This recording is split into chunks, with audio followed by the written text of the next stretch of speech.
Hello and welcome to Dice Masters United. I'm Spug. I'm Ben. I'm James. And I'm Peter.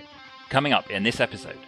Our quest to review every card in the Superman Kryptonite Crisis set continues with a focus on the rares. Is Bardy Allen all that, or will the new Bizarro end up ruling the roost? And we'll be declaring the winner of the Leader of the Pack's Team Pack Showdown event. All that and more in the latest episode of Dice Masters United.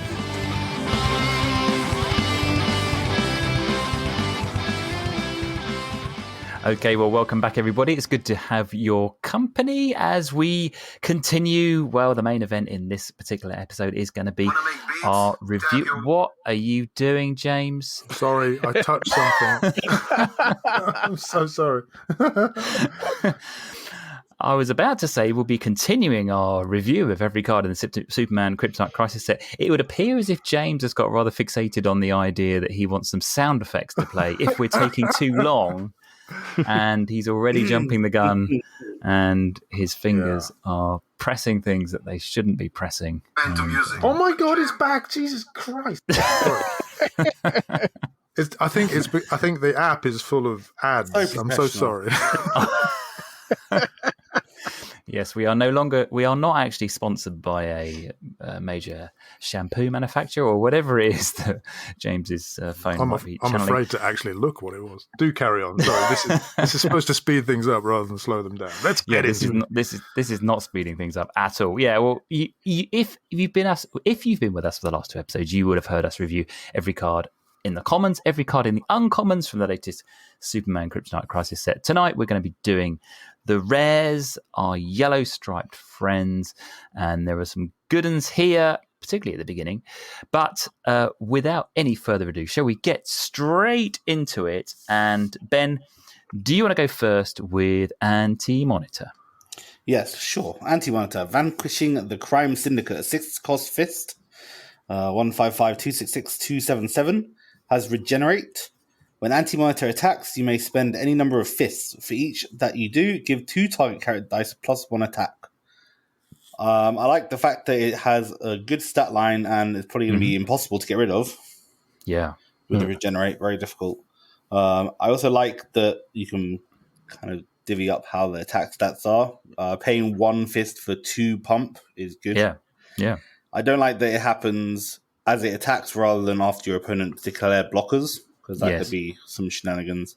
This is okay. I think rather than spending the 6, you're better off just buying like an Orion with the same stat line, sort of similar, and then using pump. True. Regenerate is interesting, isn't it? Because it doesn't... The text is that if he would be KO'd, you re-roll him, and if he rolls on his character side, he stays in the field. Yeah. Which obviously doesn't get round things like spin downs and that kind of thing. But yeah, he's decent, and if you can pump more than one character with 1 energy, then that's 6 is just too expensive, isn't it? It is expensive, though. Yeah, it's a lot to pay. Yeah. It is a lot to pay. So a decent ability, but an expensive one at that. All right, Peter, give us Barry, or shall I say Bardy Allen? Yes, Bardy Allen, Master of the Speed Force, is a 7-cost fist with a Justice League affiliation, and he reads, when Bardy Allen attacks, each attacking character die gets +1 attack and +1 defense for each of your other attacking character dice. And he also has a global, the Bob global. So once per turn, pay a fist. If you purchase a die and fielded a character die this turn, prep a die from your bag. Yeah. No, I think I've heard this somewhere before. Something very similar to this. The older players may remember. We had the Bard, which did something similar, but Bard was cheaper, and it was a very different time in the game where you could just basically weaponize your control pieces. Yes. This is a bit more balanced at a 7 cost, although I do think his pump is better. Yeah. Because Bard looked at characters rather than character dice, I think. Yep. And this one looks at character dice. For every sidekick you attacked with, you still only got +1 attack. Yeah. And +1 defense. You can attack with 4 sidekicks. And you get +5 because Barry has to attack, presumably. Well, +3 because it's different for other ones. Each of your other attacking character dice. Yeah. So So +4. they would all get If it's +4. Yeah, so you -1 from X, where X is attacking. The crazy. I mean, I've played it a few times now. It's very, very, very, very strong. Even at 7 cost, if you can get it out, and you can, it is pretty insane. I mean, easy to get your psychics up to 5 attack, 5 defense, pretty quickly. Wow. Yeah. Yeah, that was bonkers. And the worst thing, I mean, same thing with Bart. They still didn't learn. The worst thing is the defense buff, in my opinion. Yeah. Because this creates I can't even knock them out. a situation where they have a wall of characters. They attack, you have to block because you can't take that much damage. And then they keep all their characters so they can just do it next time. Yeah. I mean, the strategic thing usually was block everything apart from the character that's giving the buff, isn't it? So you wouldn't block half-elf Bard if you had the choice. Obviously, the other thing is, because it's a when attacks ability, you can choose the moment of when you want to do it, can't you? You don't have to. You don't have to do it on the turn that you roll him. You can just wait until the moment. Yeah, well, that was good about the Bard, right? You had all these control pieces that were just while active, just sat there. You got the Bard out, and then waited, and then just swung. Yeah, get imprisoned out. Those were the days. Oh, This is probably a lot more aggressive, I think. Yes. At least, I mean, the meta currently is just, I think, a lot more aggressive. There's very little time for control pieces. Yeah. Yeah. No. Although Wonder Woman is a thing, and she stops when attacks, right? Yeah, she does. Yeah, the super rare Wonder Woman, which we haven't talked about yet, obviously, but she prevents when fielded and when attacks, doesn't she? Although she is a 6 cost, so she would deal with a lot of problems in the current meta, whether 6 cost is too much for her. But she can be intimidated off the field, can't she? Come back in the next episode to find out our opinions. Yes, indeed. But it already feels as if, this Barry, or Bardy Allen, as we've been calling him, is almost the kind of the must-have card in the set, potentially. What do you think? I didn't get it.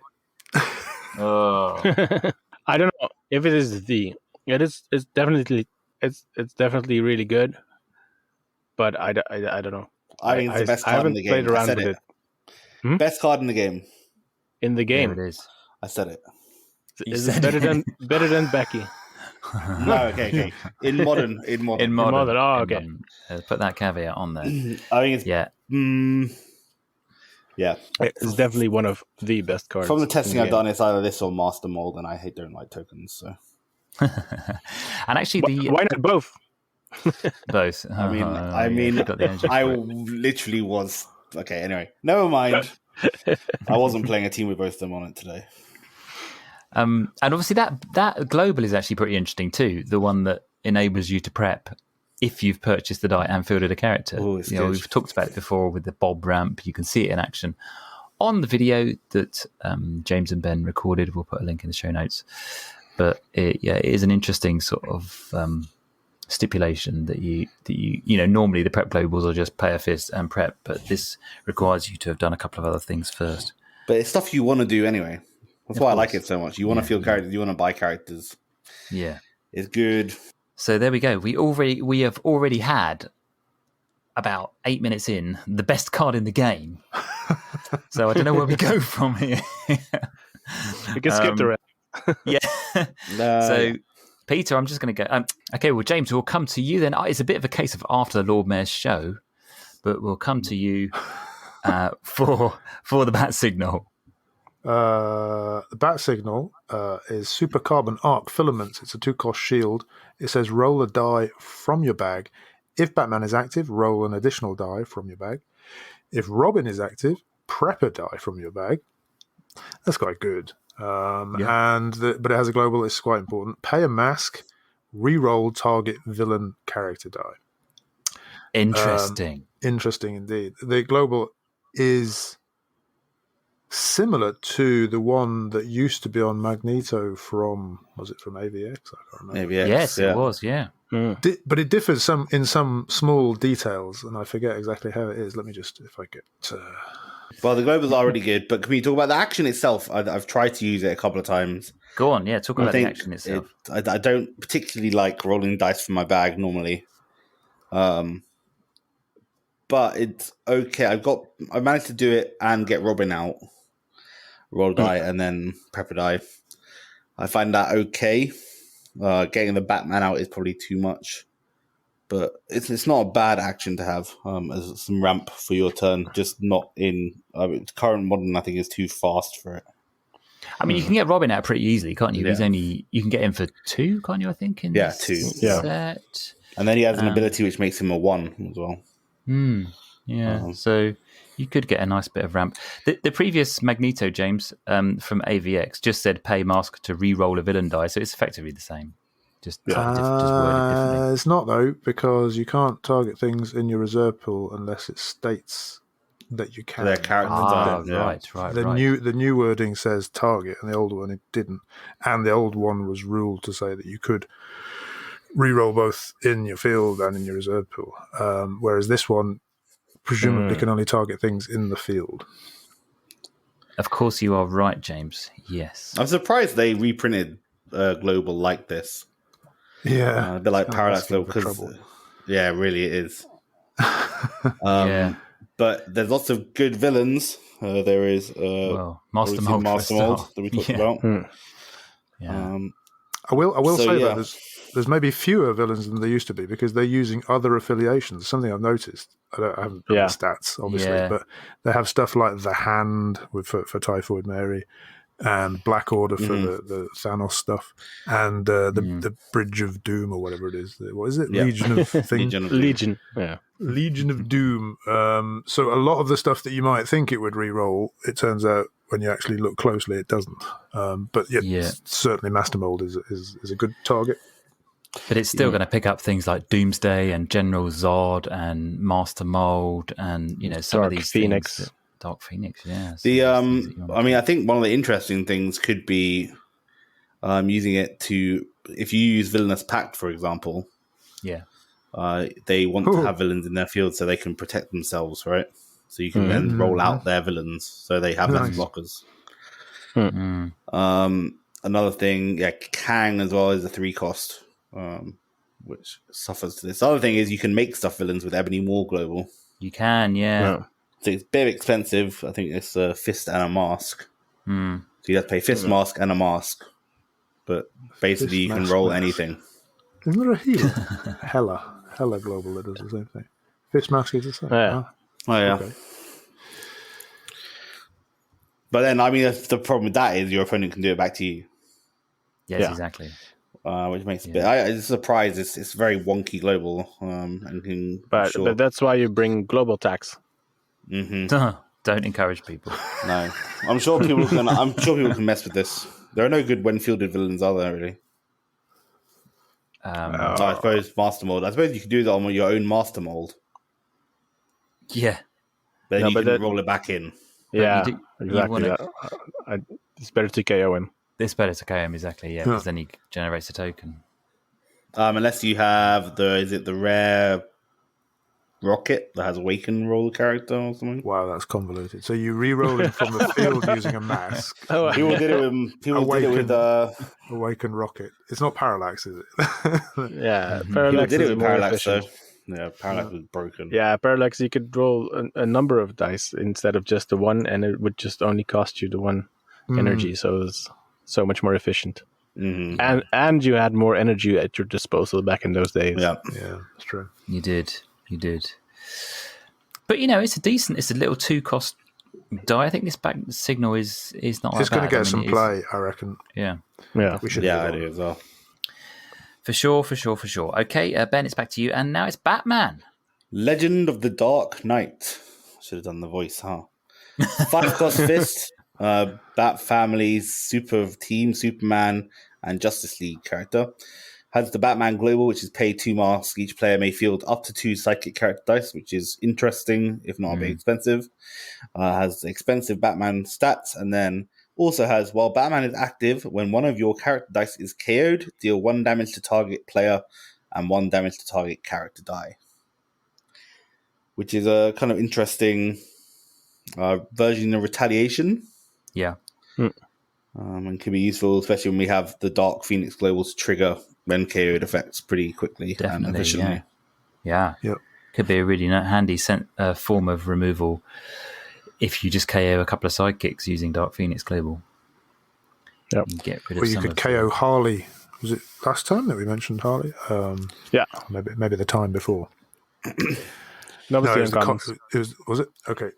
You could also do like a chaining effect of pinging your opponent, right? If you KO one of your characters and then have some one defense sidekicks, you can then just ping those sidekicks and then do it again. Yeah. Go pew pew pew pew. Create like a KO chain.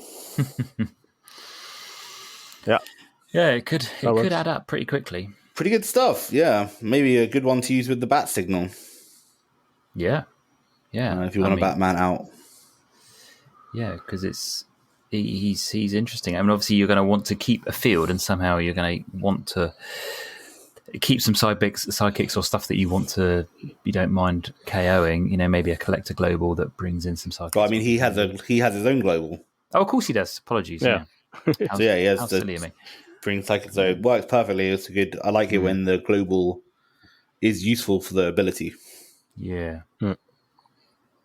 Yeah. He's good. Do you know these are good, aren't they already? We need to move on. 10 times better than the uncommons. 20 minutes talking about the first 4 cards. Oh, flip. Okay. So, Ben, you've done Batman. So, Peter, do Big Barda, please. Yes, Big Barda Warrior, 4-cost fist with the new Gods affiliation. She says, during your turn, Big Barda gets +1 attack for each attacking character die. That's a pretty decent stats for a 4-cost, but nothing too interesting, I think. Unless you give her Overcrush. But still, you need to attack with a bunch of other stuff, and then I'd rather go for something like Bardy Allen. Yes, but she's only a 4. She's not bad. True. She's not bad, but we've seen good stuff come in already, and I think if some of the previous cards have been pretty awful. Yeah, she would if she was in the uncommons. Yeah, that's right. Yeah, she wouldn't still be lurking in your folder, would she, Ben? She would be out of it, man. Yeah, not bad at all. I mean, it's a what was it with the 2-cost? What's his name? Whose name completely escapes me now? The old bloke from War of Light, Guy Gardner. Thank you. Yeah, she's like a more expensive version of him, really, isn't she? She is. And on that note, she does buff herself as well. So you get a couple of Big Bardas out, they would buff each other. Yeah. Which is pretty interesting. Frightening in draft, probably. Yeah, indeed. Yeah. Particularly if you've got some way of removing their sidekicks. There's just so many ways to get massive attacking stats now super early. Like terrifying. Yeah. She's really good, but probably won't see a lot of play because they're just way better. Like, why not reach for a Mary Shazam? Yeah, indeed. Yeah. Well, James, it's time to look at Bizarro. Kryptonite Enhanced Intelligence. He's a 5-cost shield, max 1. Once per turn, you may add a Bizarro die from this card to your bag. If you do, your opponent takes one of their unpurchased dice and adds it to their used pile. And he has Overcrush. We should note that this has been ruled to be on your turn. Yes. And, it works like a purchase. Isn't it the main step? Yeah, basically you can. Yeah. When you can buy regular dice. Yeah. So interesting, very interesting ability, but it's not quite as powerful as people thought it was at first. I don't know. I think it's super good. I wish I had it. I don't have it. No, I don't have this one either. Yeah, me neither. I would love to mess around with this one, yeah. It really sort of messes up the whole purchasing curve in a way, doesn't it? Like, it's a complete throws a complete sort of what's the word I'm looking for? Throws a curveball. Yeah, a curveball in the buying order. If you could just buy it on your first turn and bung it in your bag. I mean, it's certainly you'd imagine that it would, if it does become popular, there's going to be a situation where people are going to just make sure they've got some ridiculously big costed die on their team, just in case someone's got Bizarro. Yeah. So they can just buy their own. That's why this probably won't see play. People will probably be too worried about it, but it's super good. Yeah. I mean, turn 2, you can get an 8/7 with Overcrush. Mm-hmm. Yeah. Like, okay, fair enough. Yeah. Yeah, because you can just put it in your bet. So on your first turn, even if you're only rolling 3 dice, you can still do it, can't you? Because you only have to. You just have to prep once. Doesn't cost anything. Because it doesn't cost anything. Yeah, exactly. But it's not the ability itself is not as good as some of the other big bombs, certainly like Bardy Allen that we've mentioned today. Well, yeah, I mean, the problem is you're going to use this and give your opponent a Bardy Allen. Yeah, potentially, yeah. Which, Or a master mold or whatever. Yeah. Or a master mold, yeah. The fact that it's max 1 is good. Yeah. Except for the fact that in... I think actually we would see a lot more play if there was a forced block. Because then you could keep... What's going to happen is you get this Bizarro out turn 2, and it goes through. It does a big chunk of damage, but then you're waiting for it to come back around, right? That's it, yeah. I feel like it'll end up being more of a finisher, if anything. Because then you don't have to... If you can... You just need that little extra bit of damage. You don't have to worry about what your opponent does. That's a good idea. Yeah, like one turn before, you manage your bag so that you get it, and then swing through. Yeah, the turn you're about to get your Bardi Allen. You're like, oh yeah, you know what? Exactly. You set up your Bardi Allen, and then you throw in this Overcrusher. Yeah, works. That's interesting. In draft, though, this card is super broken. And in golden, oh my days. Oh, heck. Is it a turn one? There's a turn 2 kill for sure. We tried to map it out a little bit, didn't we? Yeah. Yeah. Pretty sure this is going to be the easiest turn 2 in golden. But yeah, it's there's going to be a lot Need of to get me one. Yeah. Okay. One of those. Luckily, there's some right pants cards coming up, so we can make time.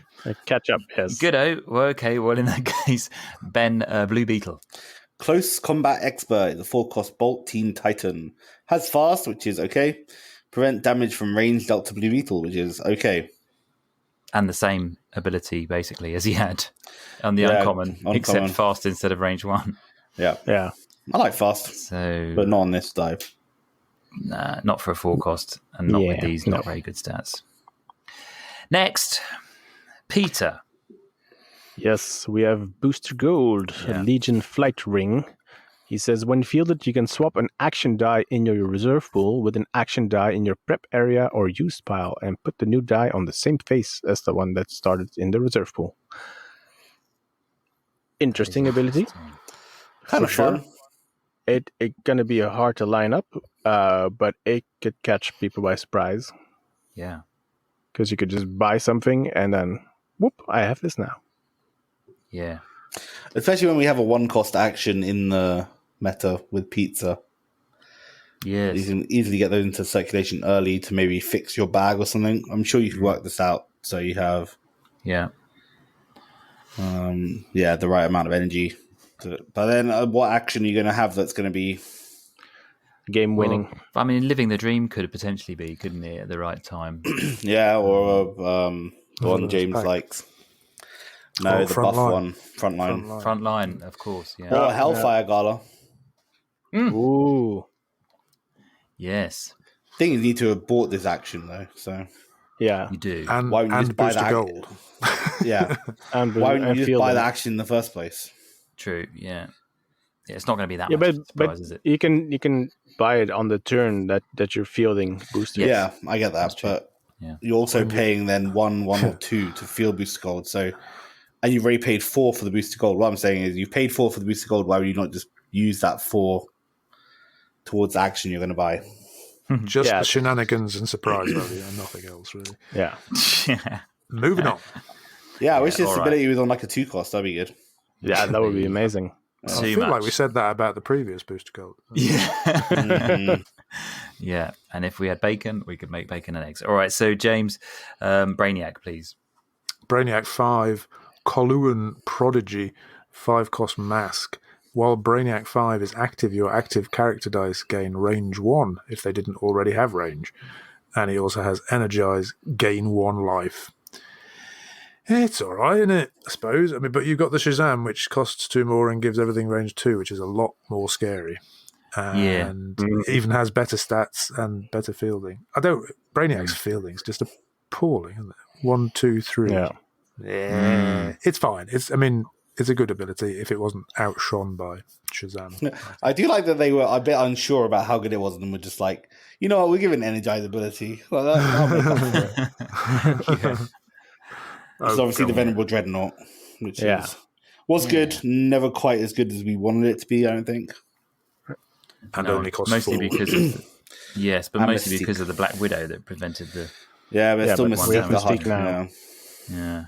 That's true. I mean, it cost less, but you did say last week, Ben, that the difference in this age of Dark Phoenix Global between a 4 and a 5 is trivial. So, is it that much worse than Duda? The Venerable Dreadnought. Yeah. Maybe not. Maybe not. But Ben, it's back to you and Connor. Kent, this is bound to be definitely. Tactile telekinesis. 6-cost shield. Team Superman. When fielded, roll up to 2 character dice from your use pile. For each energy showing on those dice, deal 1 damage to target character die. For each character fate showing on those dice, re-roll target opposing die. We saw this already, right? But only one of them. The Harley Quinn, when it KO'd, does similar. This rolls 2 dice, but this does 2. Yeah. But for a 6 cast. Couldn't process it when she had it, and I can't process it now. So basically, at best, what you're going to do is, at best, you're going to field Connor Kent, and then re-roll 2 of your opponent's characters, which is okay when you don't consider that we just had Becky, which is a 5-cost to re-roll 2 without this stipulation, and that we have a Pip, which is 5-cost and spins things down. Yeah, it's guaranteed. Pants. Move on. Yeah. Move on. Hang on. What does that do? Donkey. What are you Okay. Darkseid, Peter. Jeez. Darkseid anti-life equation. 5-cost fist with the villain's affiliation. When you spend character dice as energy to field Darkseid, you may field one of those character dice for free at level 1. You will probably need to spend 2 to field him because he's 1, 2, 3. It's pretty cool ability, but it's not cool enough. It's actually a really cool ability. Like, anyway, I'm not gonna get too stung off on it, but it's really cool. It is a really. It's super cool. I spend this as an energy. It's not useful. I feel it. It's too expensive. Yeah. If it was cheaper, it would. 5. Yeah, just for the surprise. But it's very cool to get if you get energize effects in. Yeah. Yeah, you can use an energize effect and then spend that die and then field it. It's super cool. Well, on my Bardy Allen team, and I have Poison Ivy, I use the Poison Ivy to get some Ivy tokens. Plant tokens. Yeah. Then spend both of those Poison Ivy to field Darkseid. Field both of those, field Darkseid. I've got Bardy Allen in the field. That's like, win. Yeah. But it says, wait, can we just read it again though? When you spend character dice as energy to field Darkseid, you may field one of those character dice for free. Only one. Yeah, not all of them. No, never mind. That's less good. Yeah. So let's not get too carried away. And let's move on to Dr. Fate, James. Dr. Fate, incalculable occult power. Jesus, that's a mouthful. He's a 6-cost fist with a Mystics affiliation. When fielded, choose up to 2 target character dice you control, not named Dr. Fate, replacing all previous choices. Your opponent can't target those character dice while Dr. Fate is active. For 6. Excuse me, the previous 2 were really interesting. This feels like it might be more useful in a different meta. I don't know. I mean, okay, you can't get spun down and stuff but there's not that much off turn. No, I'm just not seeing it. Explain how this is good for 6. Yeah, if he could at least also protect himself, then maybe. But he can't Because if they can target him and one other thing, then you're basically protecting the other thing. You're thinking about the Pip the Troll, yeah. Yeah. I think this is a really interesting ability, very cool. I'm just not sure it has a place in the current. I mean, we're talking about like really high competitive level play here. Yeah. Both Darkseid and Dr. Fate are super fun outside of that. I would highly recommend. Is it fun? I don't think this is even fun. Well, it's no. cool. Okay, cool. Yeah. Okay, yeah. Yeah. Okay. It's like just not anywhere near as good as Raven used to be and costing more. Yeah. Way more, yeah. Yeah, exactly. Yeah. Okay, Ben, well, push us on, Ben, with Doomsday, please. Okay, trapped in Oz's jail. 4-cost Bolt with a villain affiliation has Doomsday stats. 277 on top level, which is good because it has Overcrush. What's not good about it is while Doomsday is active, opposing shield character dice get +2 defense. Yeah. And then has the force attack, global pair bolt to target character die must attack this turn. As long as your opponent doesn't have shields, pretty good. Overcrush with a 7/7 for 4. Yeah. Very decent. If they do have shield, it's a lot less appealing. Yeah. But you could force them to attack. But they can force them to attack, beforehand. I like it. I don't love it. I think it's in the current meta, it's kind of just an okay thing. There's better Overcrush options, probably. Isn't that weird? You know, a 4-cost with a 7/7 0-4-3, 277, and we're saying, meh, it's all right. Oh, how things have changed, eh? But Doomsday is generally good, isn't he? In this set, we've enjoyed. He's got nice stats. Good in draft again. Yeah. I know we don't talk about artwork, but it's good artwork. Is it? It's weird. I like it. Yeah, I think it's. I like it's it. kind of, I like it. Yeah, it's striking. I like to be zoomed out a bit more, but anyway. Maybe. And who's Oz anyway? Is it like the Wizard of Oz? Is that the jail that he's in? Don't know. Ozymandias, I'm guessing. Clearly. Peter, General Zod. General Zod, reimagining Yekul, 6-cost bolt character with a villain's affiliation, and while General Zod is active, your sidekick dice get +2 attack and count as bolt character dice in addition to being sidekick character dice while they're in the field. Oh, yes. Yes, indeed. James is bang. Or the reserve pool. Yeah. So yeah, we've had a ruling on this, which made us sad, but made sense. So it buffs your sidekicks, and in Golden there are shenanigans to be had with stuff like Lantern Ring, where the added bolt status has an effect. Other than that, not so much in Modern, I think. Yeah, they it's useful because you can attack with sidekicks with bolts in your pool, and each of those, when you've got the Lantern Ring, each of those will do damage according. Each of the sidekicks will also do damage according to the number of bolts you have in your reserve pool, which is handy. Which is crazy, yeah. Yeah, you just have a few sidekicks. And obviously how easy it is to get sidekicks with Mr. Sinister and Collector and Batman and all those other globals that are knocking around. I mean, obviously, we spoke about this. James, Peter just alluded to it. We spoke about this in the last podcast where James had recorded a video on the WizKids ruling that said that you could basically use Rush with these Bolt sidekick dice but then that ruling lasted just 24 hours before it was reversed. Strike that, reverse it. Basically, we played it as if it didn't have the word character on the card, right? Yeah, I think it's now interesting. Basically, in Golden, I mean, the +2 attack is great, but 6 for that. The +2 attack is really good.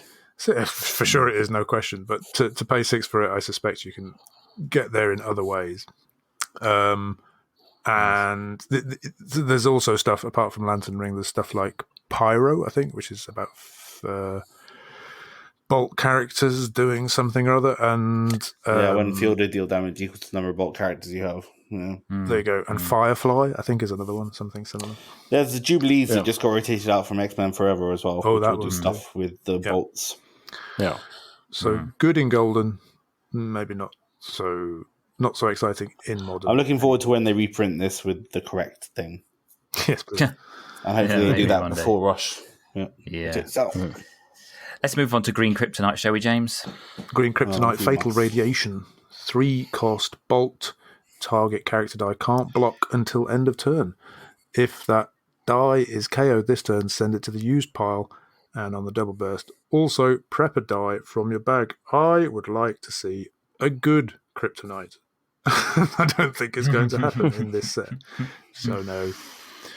No. Hang on. Because it can't block. If it said target character... What's that? That's a dolphin, apparently. I don't like dolphins either. Oh dear.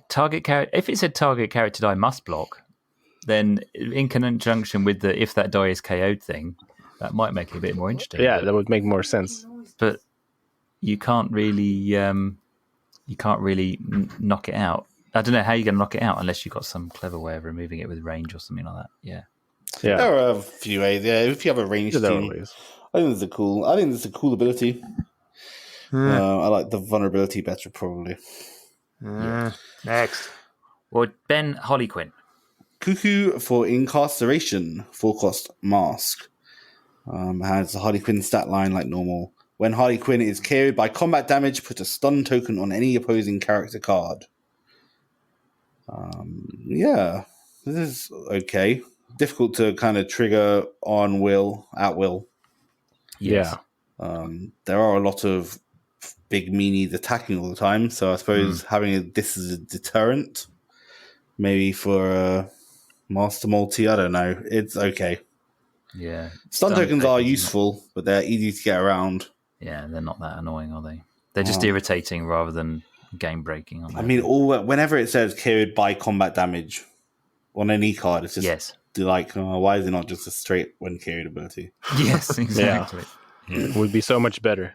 Yeah, our uncommon has a when KO'd, it's just the normal when KO'd ability, but this would be too broken if it was just when KO'd? Maybe. Possibly. Because you could just stack up the stun tokens, possibly. You could. Only once per turn. It's a 4-cost. No. All right. Peter Hawk Girl. Hawk Girl. Interesting. Medieval weapons expert. She had 3 costs. Mask character with the Justice League affiliation, and she has range 1. Thrilling. That's that. Not bad. But next. Next it is James Hawk Boy, as I'm going to call him. Hawk Fella. Endless Flight. Hawk Chap. Hawk Fella can't be blocked by character dice with a purchase cost of 3 or less. And he has the, what's it called these days? It's not blocked. Gladiator. Sorry. Gladiator. Thank you. Pay a fist when you attack. Your character dice can't be the target of action dice or global abilities until the end of the turn. That's cool enough in draft, but otherwise, yes. No. Thank you. Next. Yes, his stats are too low, aren't they? Really, with the 0, 2, 2, 1, 3, 3, 1, 3, 4, he's not really going to be that. He's not going to be that strong. This is probably the Hawkman I would run, though. Yeah, if you're running him for the global. If you're running him for the global. Yeah. The rest of them aren't brilliant. No. Yeah, that could be interesting at some points, but generally not that useful, probably. Not too much calls for the global currently, it's worth. No, not really. No, that's right. There will be, though. Yeah. Ben, Jimmy Olsen, please. Elastic Lad. He is a 3-cost fist with a super team. Superman team? Team Superman. Team Superman. Jimmy Olsen can block an additional character dice. Yep, it's good. The double. Do. Yeah, not exciting, but it's good. That ability is underrated, I think. Yeah, but Monsieur Mala is better. Yeah. Oh, yeah. He is the Minky. He is one better. more, though. But yeah. I'm kind of surprised they've chosen this this character, really, to block an additional character die, because... Well, he's an elastic lad, yeah, so elastic man and stuff. Is he? They had similar Has he got abilities. superpowers now, then? Has he I got don't know. superpowers? That's what the subtitle seems to imply. Yeah. If you know your DC elastic character people, let us know. Yeah, he's not just a simple photographer. No more, it seems. Yeah. He must have some of his own stuff going on. Okay, well, that's good. Again, good in draft, eh? Haha.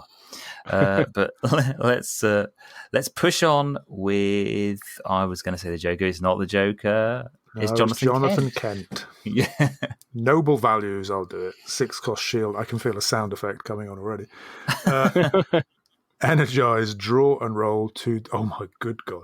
Really? You buy a 6-cost, and if you can roll it on a double energy face, you can draw and roll 2 dice, which will also come up energy, and you can just stop playing right Buy another Jonathan Kent, and then just keep going. Keep that rampant and churning. Hang on. There you go. No. What was that? Global. It is a weird global. It's a weird global, yeah. It's pay shield, target fist character, of all things, gets +1 defense.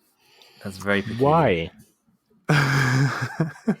Let's see if we can work out. If you can work out the reason, let us know. Yeah, indeed. I'm sure there is an interaction in set that makes sense with this. He's very peculiar. Peter, I think James jumped ahead of you, and you should have done Jonathan Kent. So I'm going to get you to do Lex Luthor. All right, Lex Luthor, businessman. He is a 5-cost shield character with the Legion of Doom affiliation. He has range 3, and which is pretty good. And when a shield character die blocks Lex Luthor, reroll Lex Luthor and the blocking die. That is maybe not so great. But range 3 is pretty impactful, I'd say. Is it worth it for a 5-cost? Probably not. Have we seen range 3 before on anything? No, I don't Is this the most? That what is the most? I think there was a Stomper. Was a Stomper range 3? Oh, Starfire Super Rare in this set also has range 3. Something with range has to attack, though, to trigger it, and you're not going to want to attack with him with his attack. With his massive attacking stats of 1, 1, 2. So that means you have to buy another range character, the cheapest of which is maybe 4 or 3. Hawk Girl, no. 3. Hawk Girl for 3. So sure, you could have a range team then. I'd rather have Shazam. But hey. Well, yeah, you can just or you can buy with Bizarro for this exact cost. Yeah, that is very true. Yeah. Moving on. Okie dokie. So Ben, it's your go, and it's Lois Lane. Battle Wagon has a range 3. It does. Yes. That's Lois Lane Battle Wagon. Yeah.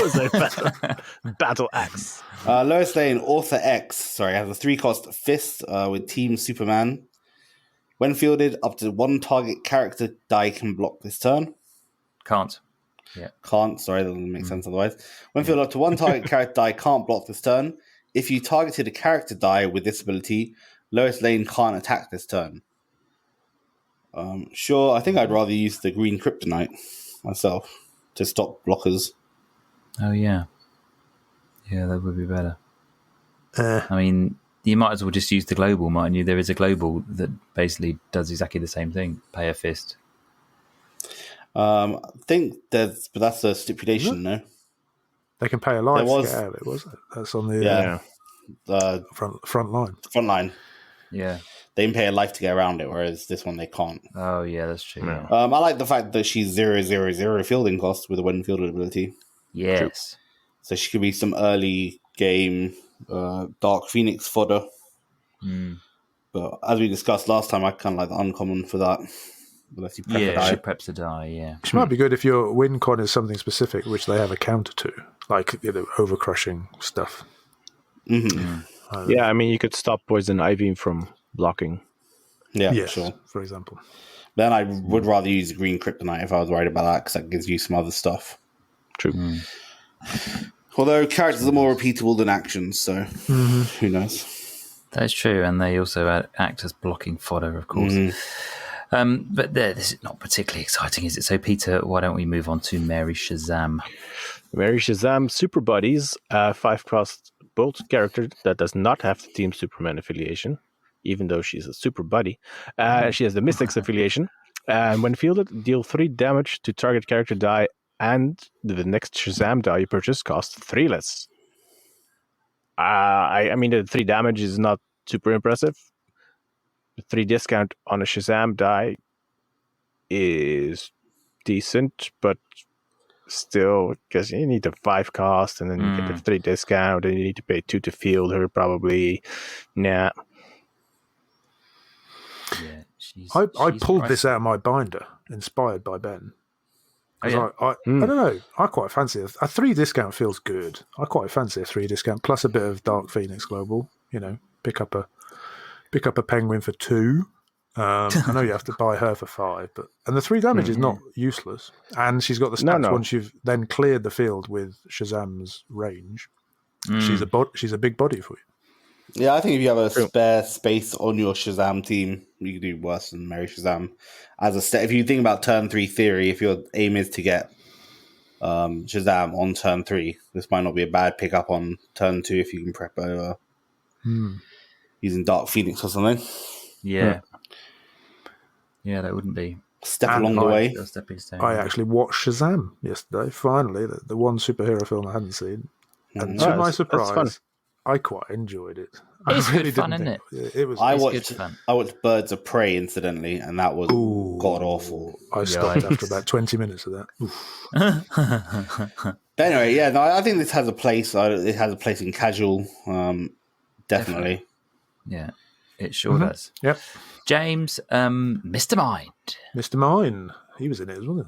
Library of Eternity, 2-cost mask, mystics, and villain affiliations. When Mr. Mind attacks, you may use a copy of target opposing character's when attacks ability. And what expensive character has a very powerful when attacks ability? Oh, that would be Bardi Allen. Barry Allen. So I think that's presumably deliberate and quite good. I think I like that little game. Yeah. I would, if I needed a 2-cost mask and wasn't going to use Poison Ivy. Was that 2 or 3? I've lost it now. 2. It's 2. So, and I wasn't going to use Poison Ivy, and I thought my opponent might bring that. I don't know. That's pretty good. That's good. Well, the other thing, not just Barry Allen, but the other thing like I said, that and Master Mold are probably the best 2 win conditions. Oh, Master Mold. Yeah. And that has an attack, so attack with this, get a token, get a 5/5 token for yourself. Yeah.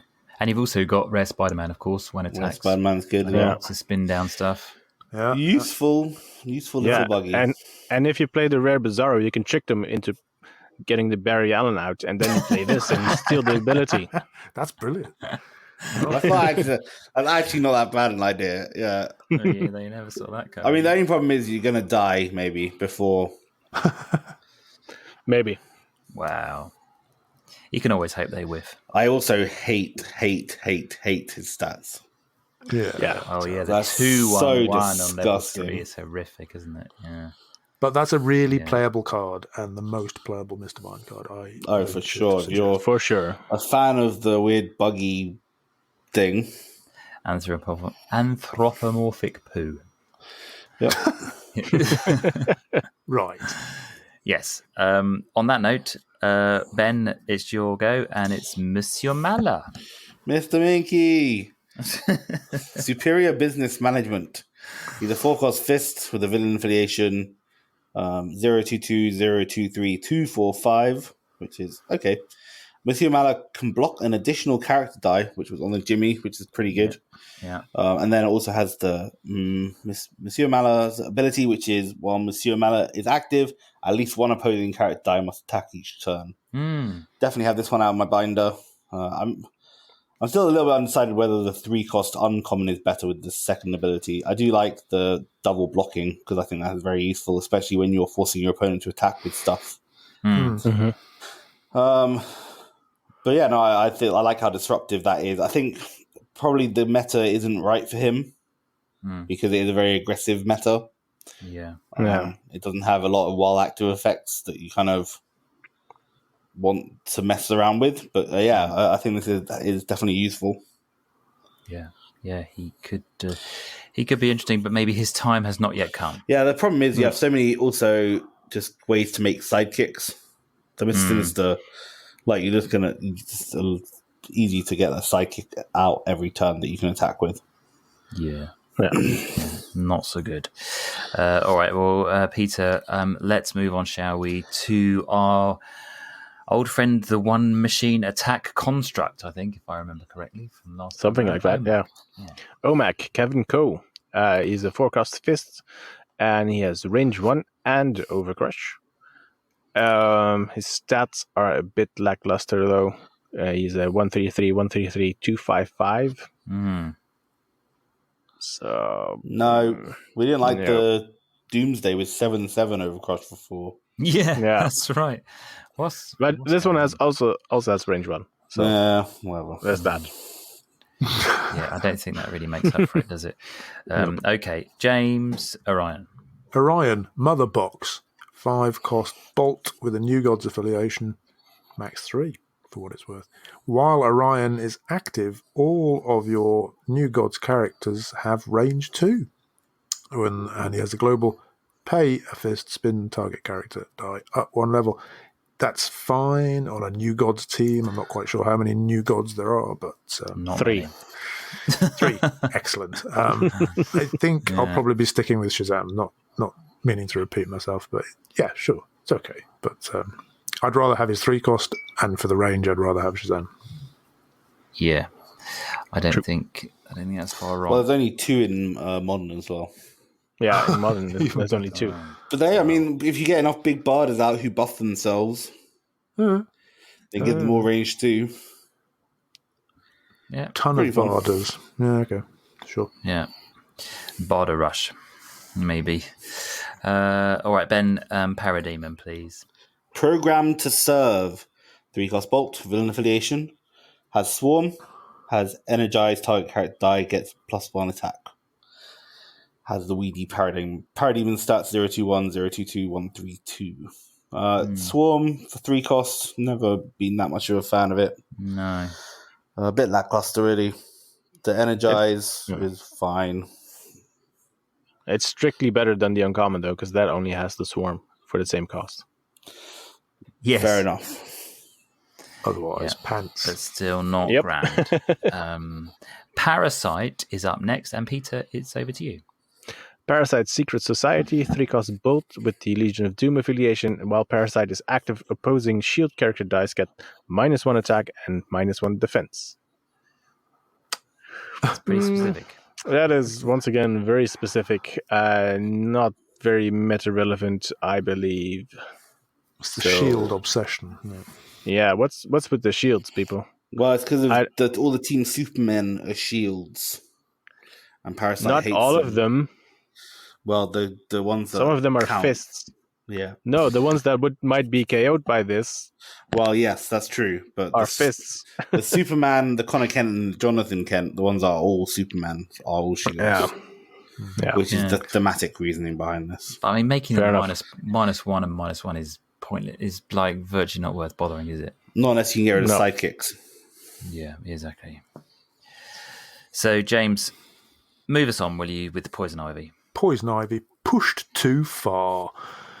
3-cost mask with the Legion of Doom affiliation. When fielded, choose an opposing character choose an opposing character replacing all previous choices. While Poison Ivy is active, when that character die, now it says die. I'm assuming this text is correct. When that character die attacks, field a 0 attack and 2 defense plant token. While Poison Ivy is active, if a plant token is KO'd, target player loses 1 life. Well, that's just way too much text. How can you choose a character and then refer to character die? That's shoddy. Yeah, that's not ideal, is it? Yeah, you never choose a character, you name a character. That's not helpful. It must... one of those sentences must be wrong. Sure, it must be the first. Well, it just means, the first one is you can just name anything regardless of whether it's active or not. Or does it, though? I think so. I think this needs interpreting. Probably needs. I'm not going to use this needs a ruling, And even if we get a ruling, it's not good enough. No, there are better. It's interesting if there was. Yeah, it could be interesting. It could be cool to name like Bardy Allen. Yeah. So I mean, you're getting. What's it going to do against the Bardy Allen? Yeah, you get 1 token and then you die. Yeah. This plant will save me. Oh. I guess so. It's always good to generate tokens. Yeah, I thought you hated tokens. 2 cost is better. No, let's just. I do hate tokens, but as a defensive piece, on Poison Ivy, I like them. I like the plant tokens. Okay. Plant tokens are cool. Well, this one is a good one to throw in front of some crap. But Right, no, next. Ben Raven, please. Astral Projection, 4-cost Mars Teen Titans. Classic Raven stat line. While Raven is active, if she isn't attacking, you may have one of your psychic dice copy her attack and defense. Very reminiscent of that one from Yu-Gi-Oh!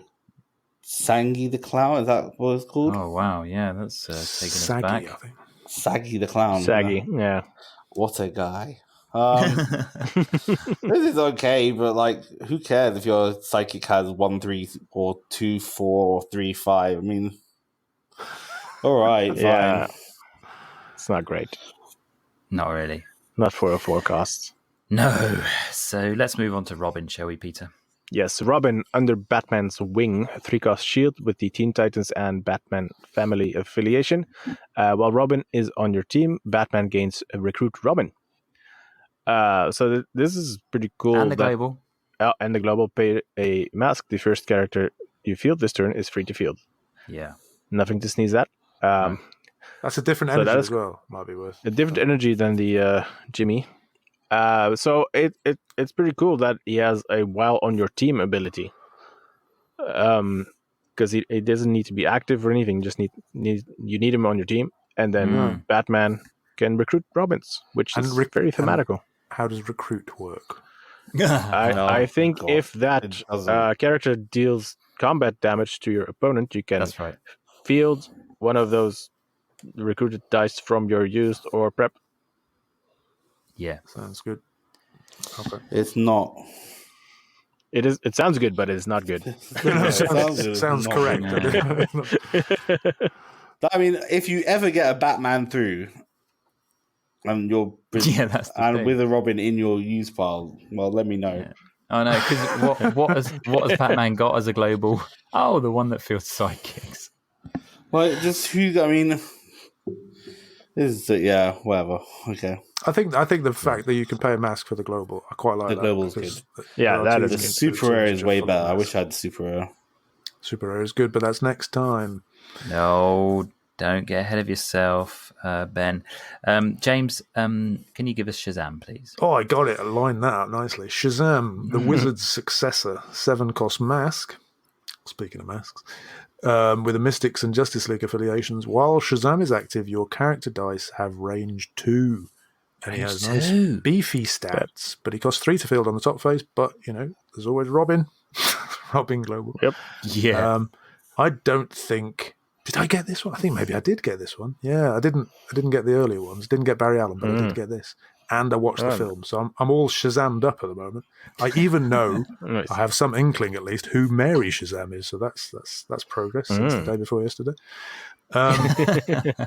This is pretty strong. I played Ben a couple of games and he just wiped my field. I think he got it out really quickly and just wiped my field every single time to the point where I just thought, I can't be bothered to field anything. It's ridiculous. This is intimidating in the best possible way. I mean, the best thing about this and the Brainiac in general, when all your stuff has range, you just attack with like a sidekick. Yeah. And then it's like blow up the field. Yeah. It's very, very thematic to not this, to whatever the set was in. Venerable Dreadnought handing out guns. Yeah. It's very shooting guns, shooting weapons. And it feels to me as if range 2 is considerably better than range 1. Yeah. I mean, obviously it's twice as good in terms of damage output, but it kills Mystique. But the point I'm making is that obviously you can knock out 2 sidekicks for every one character that you have. So, whereas Venerable Dreadnought would be... No, I don't think so. No, you can't split. Yeah, you can't. Yeah, you can't split. Yeah. Apologies. But you can assign more than one to one character. So if you could easily knock out, if you had 2 psychics with range 2, then you could knock out something with defense 4, which is pretty cool. Mm-hmm. Oh, I see. Okay. And it gets past Mystique. Yeah, because she would. Oh, that's right. She laughs at range 1. Yeah, but range 2, she dies. Yeah. Very quickly. Yeah. Yeah. No, anything that removes blockers, particularly in such an aggressive meta where there's no way of And with massive stats. pushing back your attackers. Yeah. Anything that removes. I particularly like it with the Deathbird. Is it Deathbird? Yeah. Which has the uncommon one, yeah. which if you carry something with 3 defense. Yeah. That's the combo I'm using currently, yeah, because range 2 quickly gets rid of defense 3 characters pretty efficiently. You're too right, yeah. Very nice. We did a video. I'll put the video in the show notes. Yes. Excellent. So Shazam, another strong contender for best rare, I would say. Ben, Starfire. Corey, definitely not a best contender. 5-cost Bolt, Teen Titans affiliation. Has range 2. When fielded, target character die you control gains range 2. I think I'd rather use the 5-cost to get the Brainiac. Give all my characters range 1. Yes. Probably, yes. Especially with Starfire 133, 244, 255. The stat lines are not much better than Brainiac anyway. But I wouldn't be mad about this in draft. I wouldn't be mad if you were running a Teens Titans team. Yep. Yeah. And used it. Not terrible, but just outclassed. Yeah, for sure. Okay, Peter Starro. Starro Mind Control, 4-cost shield character with the villain's affiliation. When fielded, send Starro to the used pile. Take control of target opposing character die until the end of turn. Oof. I mean, taking control of target opposing character die is obviously very good, but not him going to the used pile, that is kind of sucky. And you can't ever have his beautiful 7/7 side in play unless you swap him in with something. I don't know. It's gonna be it. You can definitely have a game-winning turn with this, but it's gonna be hard to line up. So it's a no from me. I think if you have good bag control and good ramp and churn, I don't know if there's enough of that in modern in general. But this could be really efficient ways of just cycling itself. I quite like it. Yeah, Certainly I mean, strong. Grabbing something from, I mean, we talked about this already, but grabbing a Barry Allen just like that is potentially game breaking, isn't it? Yeah. Or even a Master Mold, or a Shazam would be pretty funny. I don't know. Yeah, I think that actually this might be just a good way to include on your team. I like the self kind of. I always like it where you can when fielded effects have ways to get rid of it out of the field. Yeah. I don't if like he KO'd himself, if he KO'd himself, it would be crazy. It would be so good. Yeah. The fact that it goes to use is less good, but there's missed in the store. There's probably enough ramp. Yeah, probably you don't care about that too much. Yeah. So interesting Starro he is. Supergirl. Be fun to play with. Sorry, be fun to play with mutation. Yeah, because you can put it back in. Take control of something and then mutation the thing you just took control of out for Starro. Can you? Yeah. I don't know. I don't think you can because I think Starro would be in transition. Exactly. Player, okay. Rules lawyers. Sorry. Supergirl, please, James. Supergirl, Torkaz and Rao, 6-cost shield with the Team Superman affiliation. That might be how you pronounce it. Yeah, I have no idea. While Supergirl is active, if your opponent has more life than you do, draw an extra die during your clear and draw step. Your character dice have +2 defense and gain 1 life at the end of each of your turns. Do your character dice gain 1 life? No, it's just... I knew you'd be thinking that. Yeah, sure. 6 costs. It's a whole bunch of great abilities, which we'll never see play. But hey, no, it's very weird, isn't it? It's not aggressive enough for my taste. No, and again, anything that relies on your opponent being in a better position than you in order for it to be active is weird. There was a Lex Luthor from War of Light that did this for a 3-cost, and I quite liked it. You had to draw an extra dice. You could use stuff like the Silver Surfer Global to do a self-damage. Yeah. Wasn't it the other way around with that one that you had to have more life? Yeah, it was. Yeah, you had to have more life. Yeah, so you could ping your opponent for something. Was it called Greed or something? He was an Orange Lantern. He was. Yeah. Yeah. That was pretty cool. Yeah. And there was that Wonder Man or whatever he was from, was it Age of Ultron or something like that? That if you had less than half smelling your his life, you got really big. Oh, yeah, exactly. Yeah. Yeah. Anyway, I quite like this. This is fun. it's so good. Yeah, but isn't it's it? a six cast. Six a cast. And yeah, let's talk about Superman, Ben. Okay. Superman, House of L. Forecast Shield with the team Superman. 146, 267, 278. Love that top level, 278. Good deal. Yeah. Then he has an ability. When Superman attacks, target character die has its attack changed to 6 until the end of turn, which is very fun. Yes. I've done this multiple times where I bought this turn 2, prepped it round, got out turn 3, attacked with it and a sidekick for 12 damage or something. Yikes, yeah. Very nice. easy. Did it to me on video. I'll put the link in the show.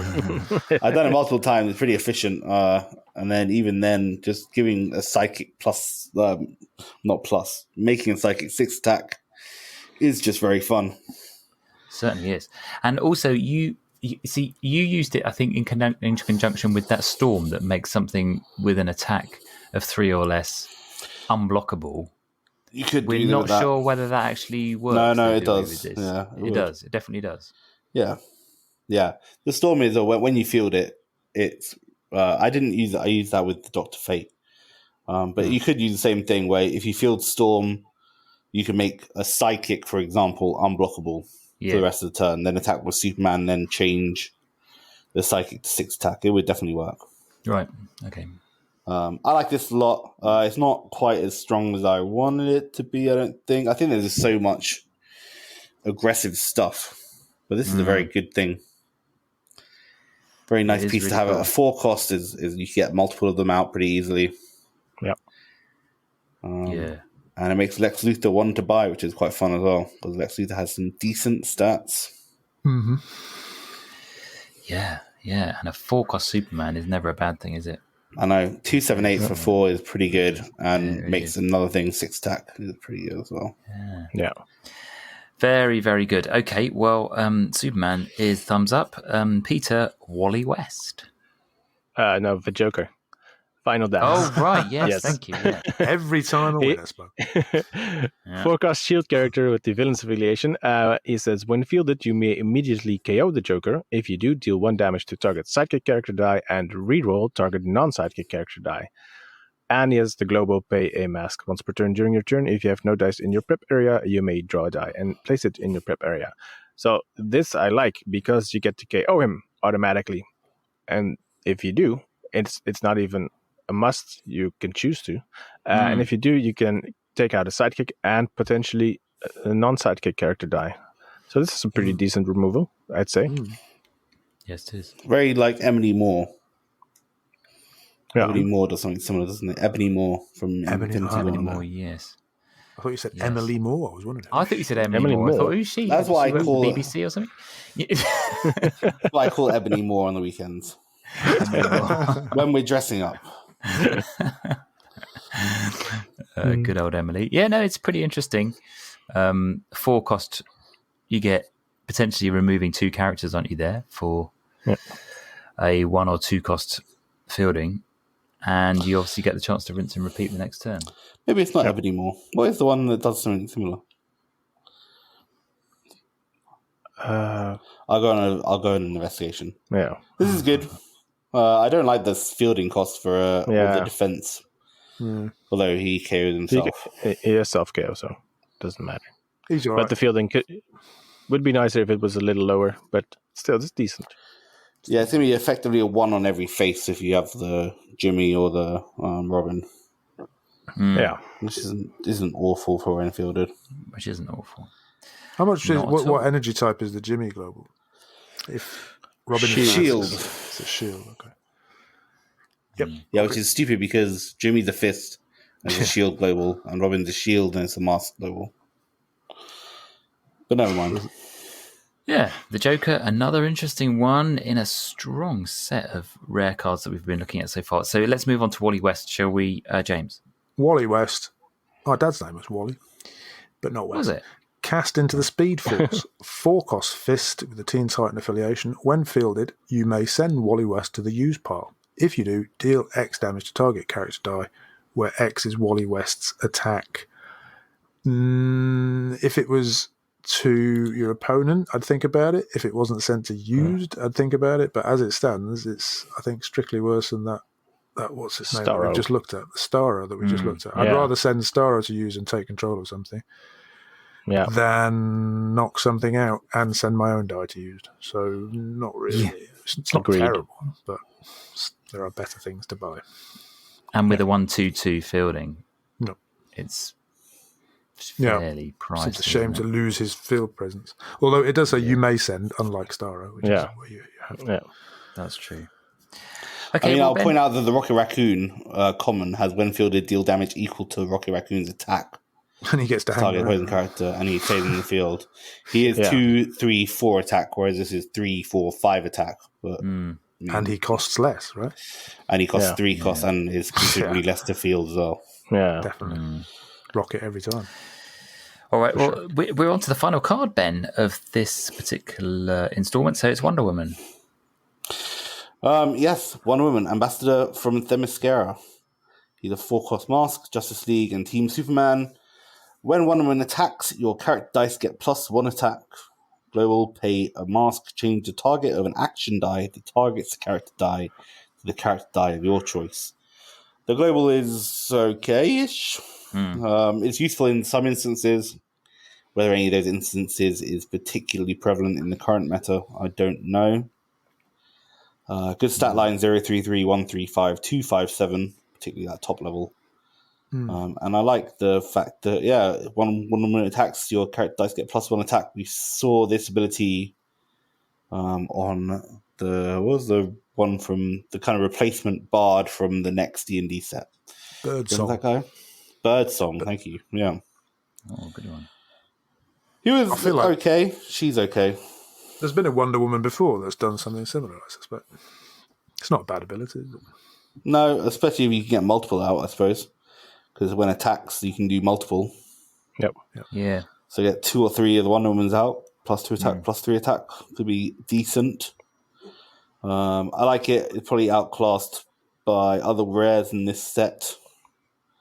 But could also be very strong. It's also probably outclassed by another Wonder Woman. Yes. Yep. Almost certainly. I actually like this rare. I think if I had it, I'd probably build a team with it in. Yeah. Well, she's pretty good value for 4 cost to buff for a 4 in your cost, field, isn't she? That's not bad. Not too bad at all. Well, that is the end of the rare review from us. We are 3/4 of the way through the entire set now, having done the commons, the uncommons, and now the rares. Gents, what is your... How can you pick a favourite? There's been some great Very ones. easily. Shazam. Oh. Hands down. Okay. I know. James, no problem. Boom. Simple. Peter? Yeah, Bardy Allen. You love Bardy Allen. Yeah. Ben? Yes. I kind of like the Bizarro and the Superman. Yeah. But the other 2 mentioned are also very strong. Those 4 pretty incredible. I like the Starr as well. Lots of good ones. I think the Mr. Mind's pretty cool as well, actually. No, yeah, that's true. Yeah, true. He's this little turd that can just... Bardy Allen's the best. Whether that makes him my favourite, I don't know. Yeah, he's definitely the strongest. Although Shazam is pretty tasty too. Yeah. I think. He's that. That global on Bardy Allen just tips over for me. Yeah. And the Batman, I mean, let's not forget the Batman either. The sort of retaliation Batman is pretty good for a 5 cost. There's a lot of good stuff in this. And we didn't even mention Bizarro. I did. Bizarro is the most interesting. Probably. Good. Well, that's our review of all the rares in Superman Kryptonite Crisis. What's your favourite? Are there any that we've overlooked or underplayed or overplayed? What do you reckon these are going to have in terms of impact on the meta? Do let us know by getting in touch by using the contact details at the end of the show. But with that, we'll move on to our next segment.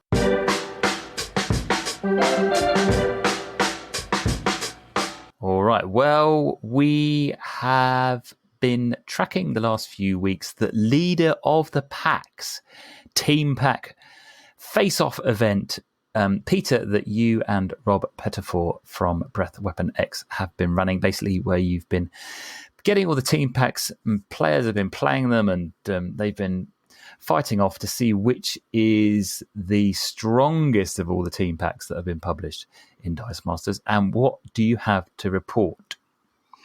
Yes, so we played the knockout phase of the tournament, and we had the top 8 and the bottom 8 face off in the knockouts. The top 8 was won by, drumroll, Justice Like Lightning, piloted by our very own Ben.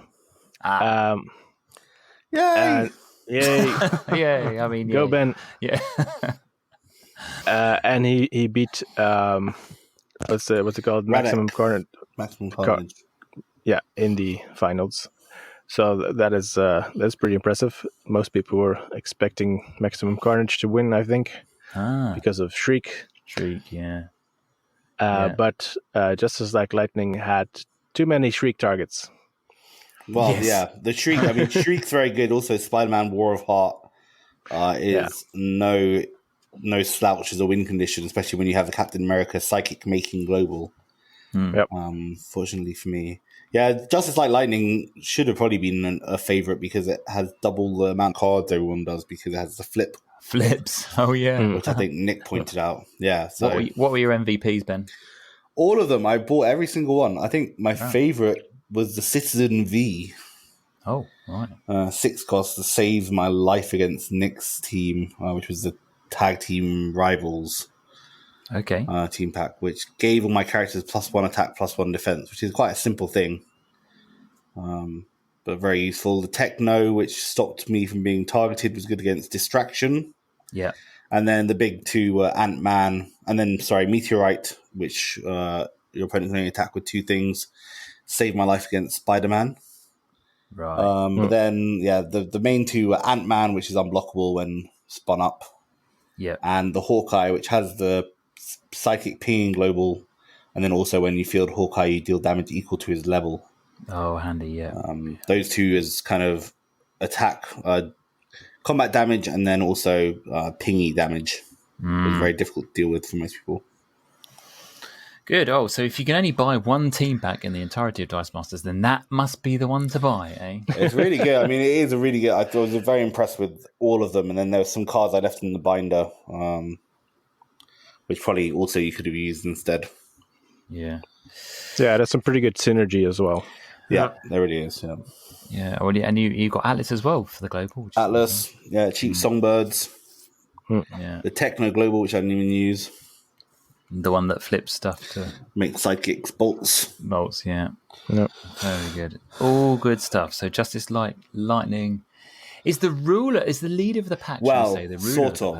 I still need to play for the moment. I still need to play a final against the winner of the B bracket, which was the bottom half teams. Okay. From the initial knockout, from the initial group stages, which I think is Super K, Kim from a Double in Dice, who has Dark X-Men. So, see how that goes. It was a very good, it's very, very fun tournament. Be interested to do it again with different packs. Yeah, very good. Or even use the campaign boxes. Good. You can also do whoever came first takes whichever team pack came bottom. Yes, that's right. Yeah, flip that around. That'll be fun. Flip it around. See what that does. Yeah. James, you've been beavering away not only on videos and getting Dice Fight XL all lined up. We should give that a quick mention, shouldn't we? That's a date to put in your diaries if you don't already 27th of August. 27th of August, thank you. It's an online tournament. All out new modern with just the 3 sets. And I have actually just today, I've sorted out the challenge thing, so I'll be putting that up in the next couple of days. It's basically a month away from now, more or less. So by the time we publish, it'll be way sooner. Wait, yeah. I don't know when this comes out. It's a month. It's a month away from me speaking now, but probably quite a lot closer to where more like 2 weeks by the time this comes out. And that'll be good practice for anybody who might want to go to Worlds, I suppose, or whatever the tournament in America in September is. It's Worlds, right? Is that what it's called? It is Worlds. And US Nats. US Nats. And Nats, Yeah, in the middle of September. Join us. Please do. Yeah, all the details. We'll put the link to the challenge page and all the other details in the show notes. But if you're free on that day, it's an online tournament. You just need a webcam and access to the server, and you can get involved. It should be a good day. There's not going to be any fee, is there, James? You're No not going to fee. charge entry because we're probably not going to fee. offer prizes or anything like that. So it's all free and should be max fun. Also, James, you've been producing the guide, haven't you, for new and returning players, I believe? Yes, there was a post in Facebook, which I appear to have lost. Here we go. Jacob Arshmasul, he said, I need a returning player's guide. It's been way too long. And that sort of inspired me to put some stuff together. So I've made a web page with all sorts of useful stuff for new and returning players, including a description of what's in Modern, where to find stuff about rotation, information about older formats, banned cards in Golden, and links to lots of how to play resources and WizKids stuff like the glossary, which is extremely useful, keywords and glossary page, and the rules forum, and of course links to all of the content creators. Yeah, it's a really good resource. It's definitely worth a look. So again, we'll put a link in the show notes so you can go and check that out. But it's definitely strongly recommended for any new or returning players who want to find a bit more information about how to get into the game and get up and running. All right, well, I think that's it for this particular episode. Hope you enjoyed our run through of the res. Which was your favourite? Do let us know by using the contact details. James, their email is hello@dmunited.eu. Very good. If you've enjoyed the show, it'd be great if you could like, rate, and subscribe using your favourite podcast app. But until the next episode, that is all we've got time for. So we'll see you again next time. Bye-bye. See you later. Bye. Bye-bye.